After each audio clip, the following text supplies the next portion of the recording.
Welcome to the Analysis and Devices workshop presented by the Writing Center. My name is Mahasan, My name is Casey. and we will be your presenters today.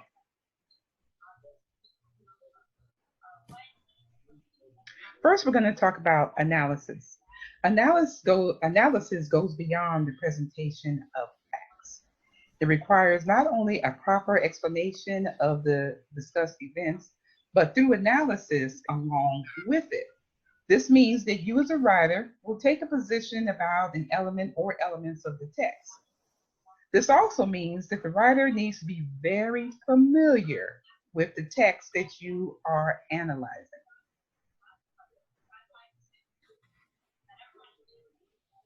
When we look at the features of an analysis paper is going to evaluate the student's knowledge on a specific subject. Student meaning the writer. Analysis features original thoughts from you, the writer. That's why we previously said that you have to be very familiar with the text that you're analyzing. Analysis answers the deeper questions within the text. This is where you want to look in there and see, why are these things or these patterns, what are they and why are they important or relevant?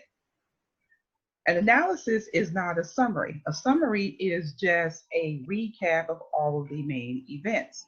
An analysis, on the other hand, looks and delves deep into the works, and it looks at the literary devices or perhaps even the persuasive techniques that's used by the author of the work that you're analyzing.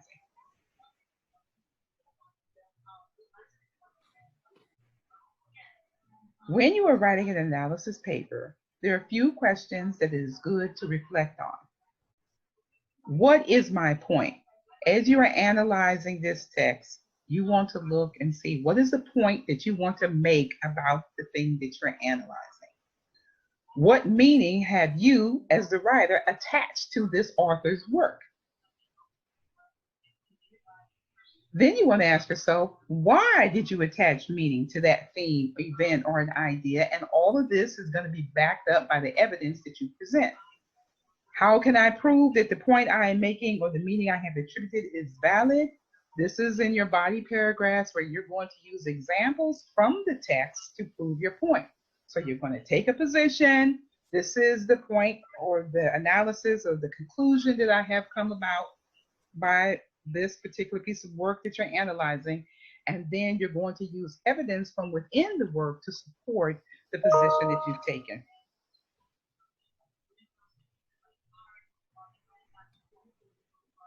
There are different types of analysis papers. Typically, in the Writing Center, we see literary analysis papers and rhetorical analysis papers.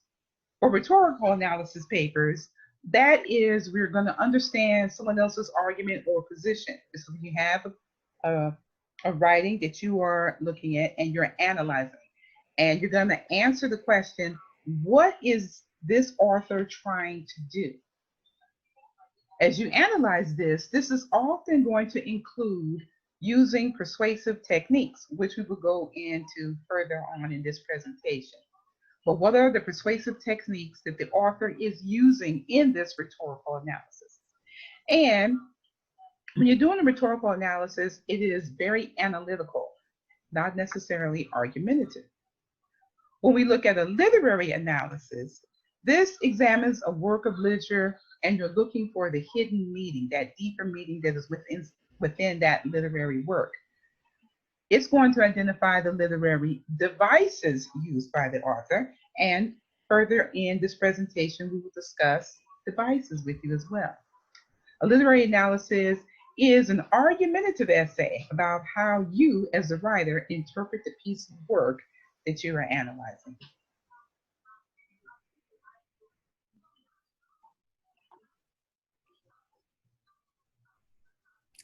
So now as we start to focus on devices, we're going to begin with literary devices. Literary devices are techniques used by writers to communicate their ideas in a certain way. They can do this in various different ways to display various different messages. There are an enormous amount of literary devices, but the main three we typically see in the Writing Center are allegory, satire, and imagery. Again, the main point of all literary devices is to communicate the author's points effectively. Now to begin with allegory. An allegory is a narrative in which the characters, setting, and plot all symbolically represent principles and ideas. An example of this is the novel Animal Farm by George Orwell.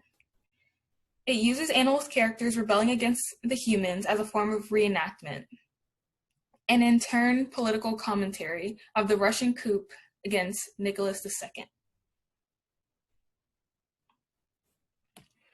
Next, with satire. Satire is a technique which employs humor, sarcasm, hyperboles, and irony in order to criticize people's views, usually concerning a specific topic. You're going to see a lot of satire in Saturday Night Live sketches or any kind of stand-up comedy, and even in some political cartoons or figures.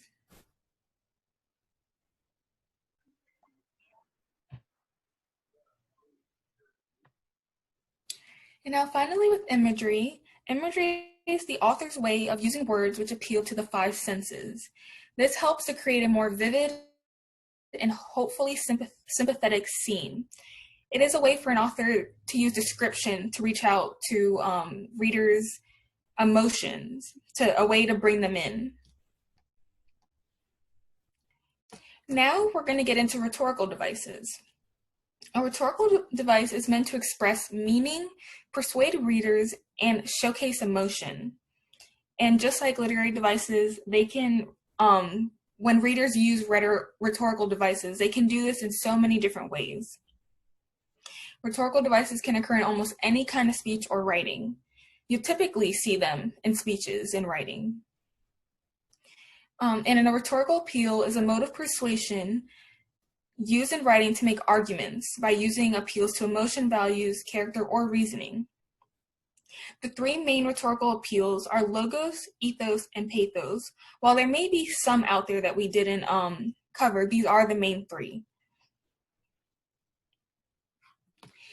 We're going to start with logos, and logos appeals to the audience's logic. It means to convince an audience by use of logic or reason.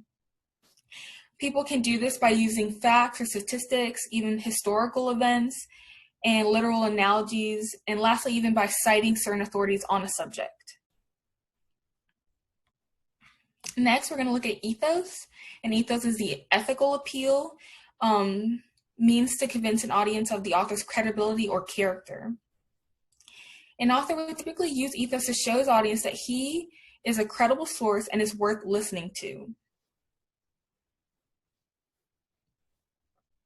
Now, lastly, with pathos, it is the emotional appeal. This is where we see a lot of that persuasion. It means to persuade an audience by appealing to their emotions.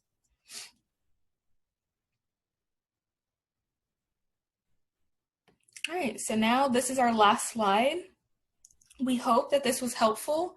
If you guys need any additional resources, please check out our Writing Center Lip Guide. And these are two links directly to literary analysis and rhetorical analysis.